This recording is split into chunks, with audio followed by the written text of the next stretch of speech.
Bonjour à tous, je suis Éric Pétricien, le président fondateur du Club des investisseurs Antilles-Guyane. Aujourd'hui, nous allons parler de investir au pays. Bonjour à tous et merci de nous rejoindre. Vous l'aurez compris, nous allons parler immobilier avec Éric Pétricien. Et la grande question, investir dans les Antilles-Guyane, est-ce que c'est facile déjà, Éric Pétricien? Alors, rien n'est facile. Euh, il faut maîtriser déjà un certain nombre de choses, notamment son marché, les principes fondamentaux de l'immobilier, comment calculer son cash flow. Le cash flow, c'est ce qui nous reste lorsqu'on a fait un investissement, lorsqu'on a généré des revenus locatifs. Il faut connaître son marché, donc sa clientèle cible. Je parle de client parce que souvent on parle de locataire, hein, mais j'aime bien dire que nos locataires sont des clients puisqu'ils paient pour un service et donc savoir quel type de locataire on veut avoir dans son logement, quel type de bien qu'on veut acheter aussi. Est-ce qu'on veut acheter un appartement? Est-ce qu'on veut avoir un immeuble? La stratégie d'investissement, est-ce qu'on veut faire du saisonnier? Est-ce qu'on veut faire du locatif, du social, du meublé, de la colocation? En tout cas, il y a pléthore de stratégies qui existent et chaque investisseur doit savoir exactement quel est l'objectif, pourquoi on investit. Alors là, vous avez parlé directement de l'investisseur qui veut gagner de l'argent, mais celui qui veut investir juste pour sa résidence principale. Ah ben, sa résidence principale, bon, c'est simple, hein. Il suffit juste d'avoir. Alors, quand je dis c'est simple, tout est relatif. L'investissement est toujours proportionnel aux revenus qu'on gagne. Par contre, investir dans sa résidence principale, les banques sont rompues à l'exercice, hein. Il suffit de trouver un terrain et un constructeur et construire. Mhm. D'accord? Donc, en général, ce sont des clés en main. Donc, c'est plutôt facile. Et les banques sont rompues à cet exercice. Mais pas trop en ce moment, parce que là, il me semble qu'on parle de taux d'intérêt qui explosent, on parle de banques de plus en plus frileuses. Alors, la bonne nouvelle, c'est que les taux sont en train de baisser. Donc, Mhm. on a connu une première baisse là en début d'année. Donc Et c'est le moment d'investir là, aujourd'hui, alors, je pense que, alors, en mars. c'est toujours le moment d'investir, hein. Je serais tenté de dire que souvent on a comme indicateur les taux d'intérêt qui étaient pratiqués il y a 2 ans, où on pouvait trouver du 1%, du 1,5%, voire du 2%, mais c'était pas une situation normale. Il faut savoir que les taux d'intérêt sont indexés sur le taux de l'inflation et on avait plutôt des taux qui étaient négatifs. Donc là, Donc, c'est trop tard. Ceux qui n'ont pas bénéficié des c'est, 1,5% il y a 2 ans, le c'est, train est passé. le train est passé. Voilà. OK. Aujourd'hui, on revient à une situation normale Donc là, où on est sur du 4. on est sur du 4,60, 4,50, tout dépendant Ouais, on est loin du 1%. de la banque, effectivement. Le monde économique, en tout cas les banques, ont prévu une seconde baisse au deuxième semestre. Donc, Ça veut dire à qu'il vaut l'entrée. mieux attendre le second semestre ou pas? On peut attendre et voir si les taux. Alors après, on va pas descendre à 2%, ça c'est sûr. On Mhm. sera toujours dans les. On peut descendre à 3, 3,65, 3,80, tout dépendant de la banque. Alors, vous êtes président du club immobilier des Antilles-Guyane. Euh, Est-ce que vous avez beaucoup d'adhérents qui vous disaient dès le départ que l'investissement, c'était un projet? Est-ce que c'est quelque chose qui est très antillo-guyanais d'investir dans l'immobilier? Alors, on a été beaucoup sollicité dans le club par des jeunes, des primo-accédants, je veux dire, Mhm. qui, La moyenne d'âge, c'est quoi, les jeunes? des jeunes 30 ans. OK. D'accord, des personnes qui venaient de commencer à travailler et qui s'intéressaient directement à l'investissement immobilier et qui étaient baignés par tout ce qu'on voit sur les réseaux sociaux, sur YouTube, devenir millionnaire en 6 mois, Mhm. enfin bref, toutes les effets d'annonce qu'on pouvait retrouver sur les réseaux. Ces personnes-là sont arrivées dans le club En disant, je euh, veux rouler une Porsche l'année en prochaine, se comment disant faire? oui, je veux être rentier. Mhm. Mais devenir rentier, c'est quoi déjà? Donc il fallait définir, il fallait démystifier un certain nombre de choses et pour expliquer au plus grand nombre que devenir rentier, ben ça répond à un certain nombre de critères. Des personnes qui sont rentiers juste en percevant une rente. Mhm, J'ai un immeuble avec trois appartements qui génèrent des revenus locatifs, bah, je suis rentier. Je mhm. suis rentier. Beaucoup venaient aussi avec cette idée d'être libre financièrement, mais là aussi, c'est sur du long terme. Parce que ben, souvent, on voit des personnes qui témoignent sur les réseaux en disant je suis libre financièrement, mais on parle pas automatiquement des dettes qu'il y a Mhm. derrière, à moins d'avoir hérité d'un patrimoine et puis de jouir directement des revenus locatifs. Donc il y a un certain nombre de choses à prendre en compte et chacun y va de sa stratégie. Donc il a fallu informer et former, je vais dire, les adhérents du club pour qu'ils puissent bien définir leur profil investisseur déjà d'une part, parce que tout le monde n'a pas envie d'être rentier, tout le monde n'a pas envie de forcément générer des revenus. Il y a des personnes qui sont dans une démarche patrimoniale. Tout à l'heure, vous parliez d'investir en RP, en résidence principale. Mhm, Ben, c'est des personnes, c'est un projet de vie aussi, hein, puisque mhm. là, on s'endette sur 20 ans. Et là aussi, ça se prépare. Et, donc la démarche patrimoniale n'est pas la démarche de celui qui veut investir pour devenir demain libre financièrement. Alors, on va parler d'un cas pratique. Un jeune qui gagne le SMIC, on va donner un âge 25 ans par exemple, qui Mhm. gagne le SMIC en CDI. Qu'est-ce que vous lui conseilleriez pour devenir rentier plus tard? Alors, la première des choses, c'est déjà, je l'ai dit, je vais le redire, c'est de définir son profil. Mhm, Qu'est-ce que je veux faire? Je veux devenir rentier. Quel est le marché dans lequel je veux investir? Alors, c'est vrai que lorsqu'on a un SMIC, ben, on est un petit peu limité.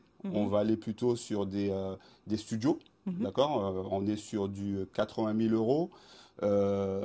Donc, on va commencer petit, étape par étape. On va commencer par un studio, un deuxième studio, un troisième studio, et jusqu'à Et un un moment donné, studio paye l'autre. C'est ça, c'est le locataire du studio qui paye qui, qui le paie la... crédit du studio. C'est ça, voilà. OK? L'idée, c'est de... Alors, je dis toujours de bien acheter.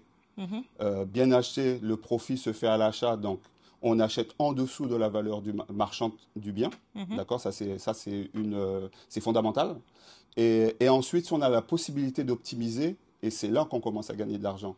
J'achète un studio de 40 mètres carrés avec une terrasse et j'ai la possibilité de faire une chambre, d'accord, en mettant des cloisons sur la terrasse. J'achète un studio, par contre, je l'ai transformé en F2.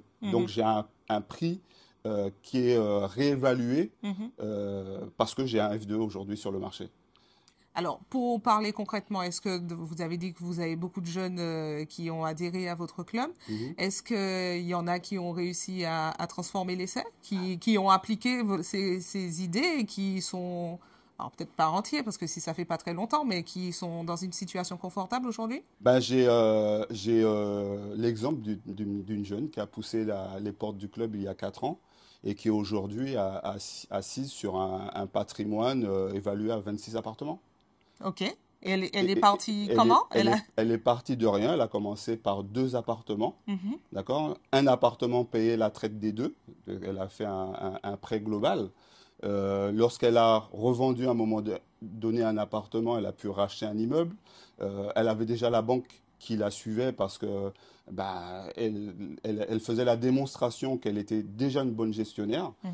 et deux, que les investissements qu'elle faisait étaient rentables.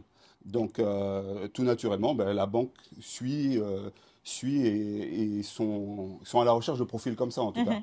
Et plus on Euh, commence tôt, mieux c'est en plus, j'imagine. bah oui, parce que lorsque je commence à investir à 21 ans, 20 ans plus tard, à 41 ans, j'ai Solder tous les prêts. soldé mes prêts et Ah là là, là, ça fait rêver les je jeunes, peux ça, c'est sûr. voilà, c'est ça, je peux commencer à jouir de mes rentes.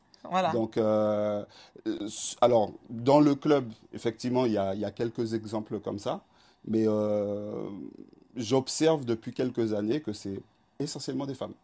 Ok. Donc c'est un petit peu la nouveauté parce que le monde de l'investissement, c'est toujours attribué à un monde Les d'hommes. femmes prennent leur Mais avenir en là, main.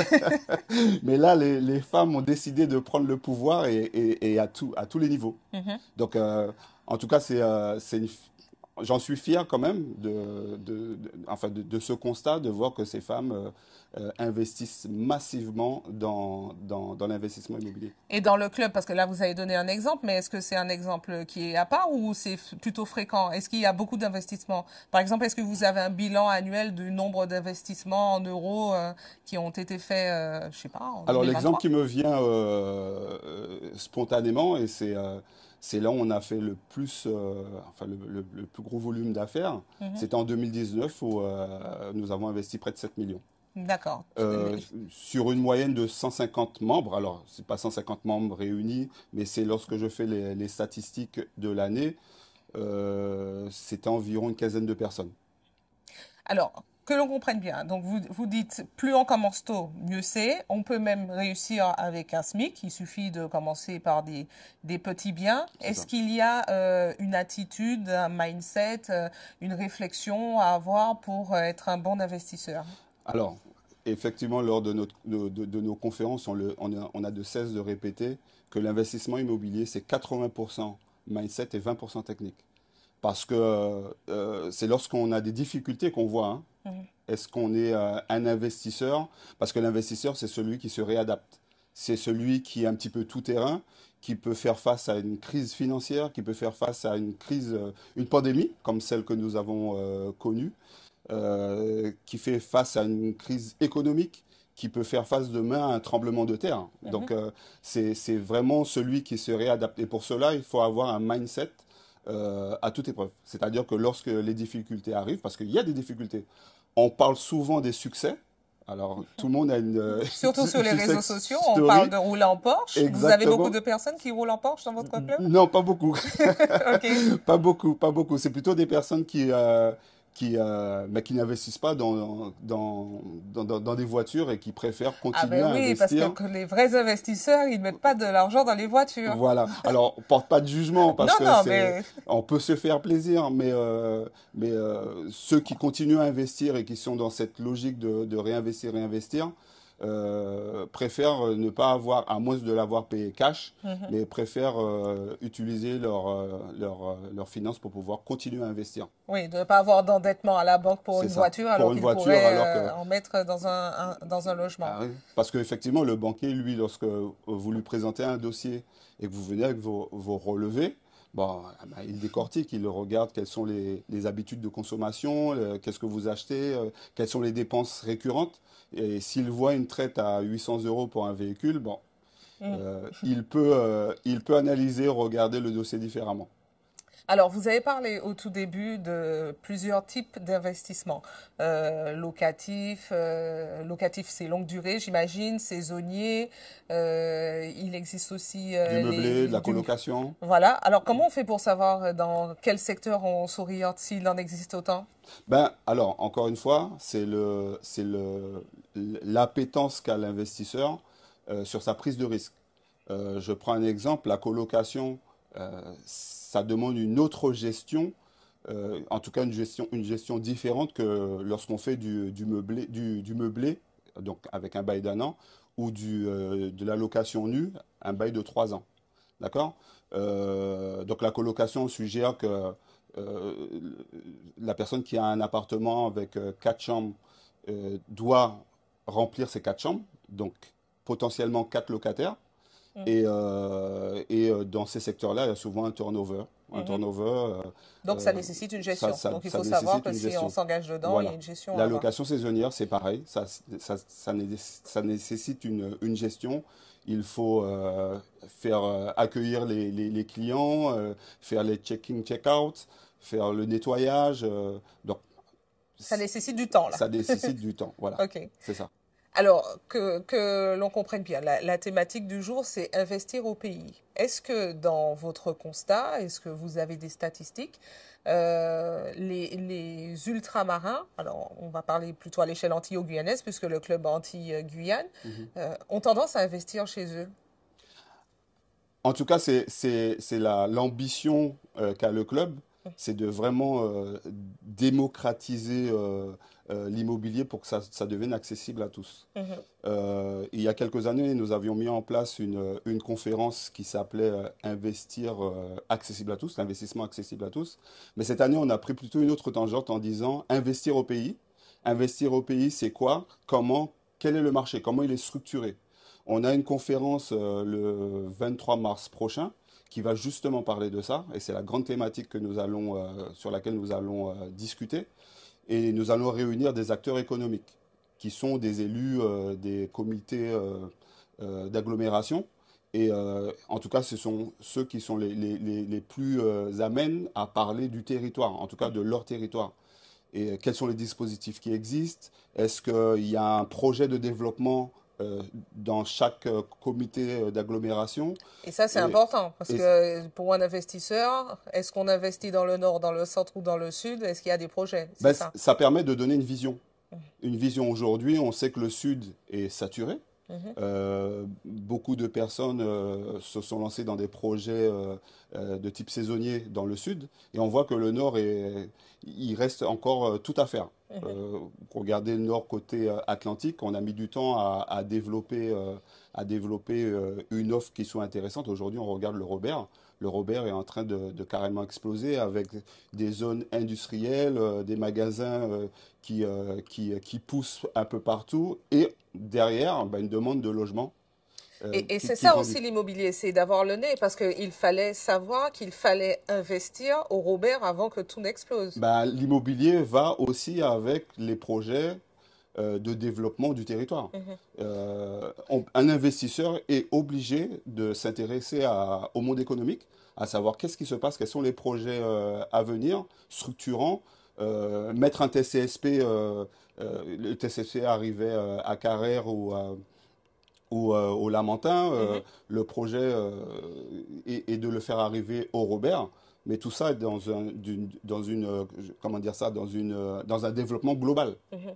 Et c'est aussi valable en Guyane où les choses bougent énormément, Mhm. où les prix risquent d'exploser encore plus Ben, aussi. c'est déjà le cas. Lorsque Saint-Laurent-du-Maroni, par exemple, qui était une Saint-Laurent-du-Maroni, commune qui était plutôt... il y a 20 ans, il n'y avait pratiquement rien. Vous retournez à Saint-Laurent aujourd'hui, c'est l'explosion où il y a une demande locative qui est grandissante. Mhm. Parce que il faut dire que c'est devenu une sorte de point de rencontre avec le Suriname. Donc il y a Mhm. beaucoup de personnes qui sortent du Suriname, beaucoup de Brésiliens, beaucoup d'Haïtiens qui travaillent justement sur des chantiers dans le secteur de Saint-Laurent.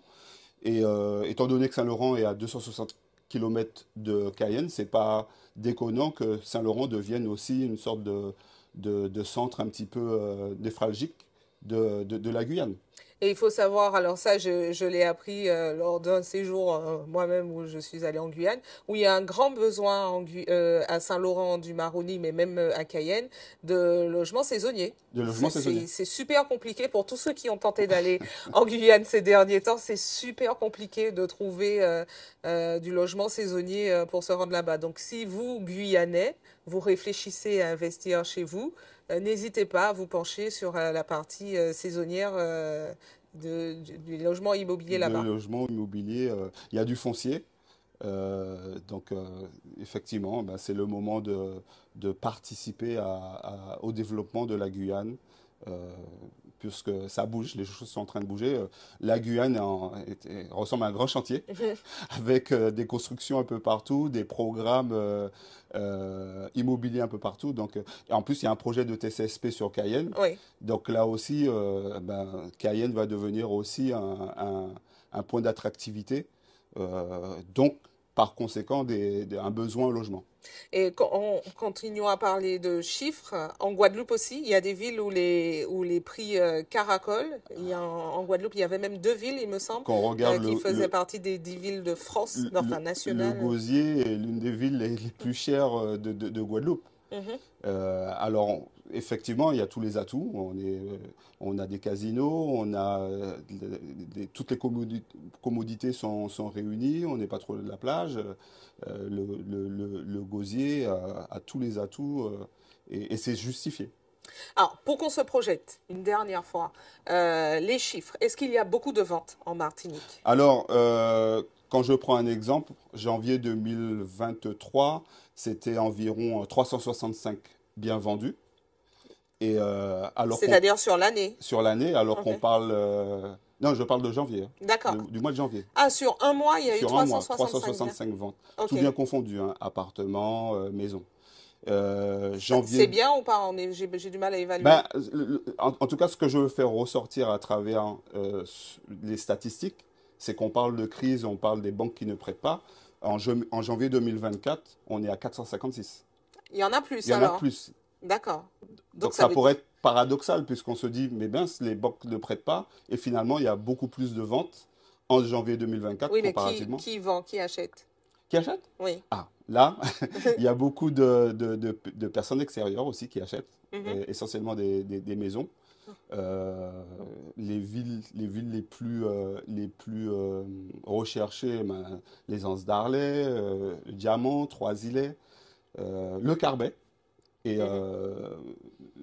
pour info, le Carbet est parmi les villes les plus chères Mhm. de Martinique, hein. On est à environ à 4 900 euros le mètre carré. Et Euh, pareil, le Carbet, il y a 15-20 ans, c'était pas du tout ça. Bah Donc, non, non, non, non, non, non. Le Carbet à l'époque, bon, ben, les gens étaient beaucoup plus concentrés soit sur le centre, mhm. le secteur centre, ou bien le sud pour vue mer, etc. Mais on s'est rendu compte ces dernières années que beaucoup de personnes délaissaient justement les côtes pour se revenir sur le centre parce que bon, les embouteillages, les transports, tout ça, ce sont des freins à certaines, en tout cas aux personnes qui vivent sur les côtes. Alors, pour conclure, revenons sur la grande conférence, parce que c'est un peu de ça que vous êtes venu nous parler aujourd'hui. Mhm. Une grande conférence qui est ouverte à qui? À tous, À tous, ok.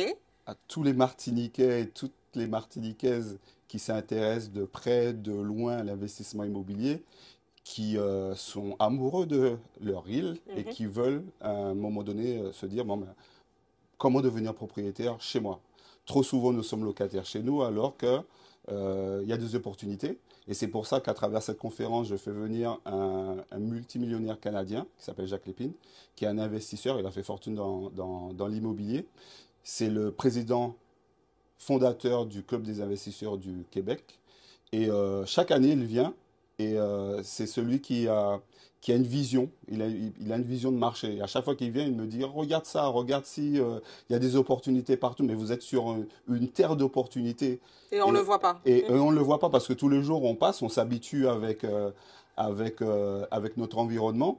Et souvent, ben, il y a le regard de quelqu'un d'extérieur qui peut venir mettre en lumière un certain nombre de choses. Il investit chez nous, Jacques Lépine? Non, il Non. investit essentiellement au Québec. D'accord. Voilà. Donc, il nous invite, nous, à investir chez nous. Ok. Exactement, c'est ça son message. Investissez chez vous, devenez des propriétaires chez vous. Mhm. Donc, il va lui Nous animer donner son regard de son Canadien. regard de Canadien, Mhm. d'extérieur, avec la vision de ce qu'il voit. Ah, donc, on aura une conférence à travers ce qu'il voit. Et autour de lui, il y aura des acteurs économiques locaux, tels que ben, des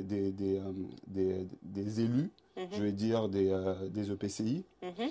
Et puis, à un moment donné, il y aura aussi un acteur économique qui viendra un peu traduire ce que M. Lépine aura dit.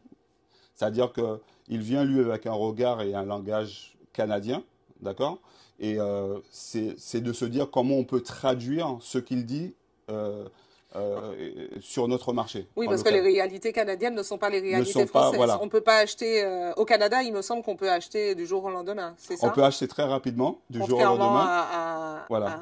au système Le français système est où beaucoup ça plus, met des mois. voilà, C'est plus ça? Ça met lourd. combien de temps pour investir dans le système français? Parfois, ça peut aller entre 6 mois et Oui, voilà, ouais, d'accord. c'est ça. Donc, en tout cas, les principes d'investissement restent les mêmes, quel que soit le pays dans lequel on investit. Mhm. Maintenant, on va adapter son Aux normes. discours à nos réalités.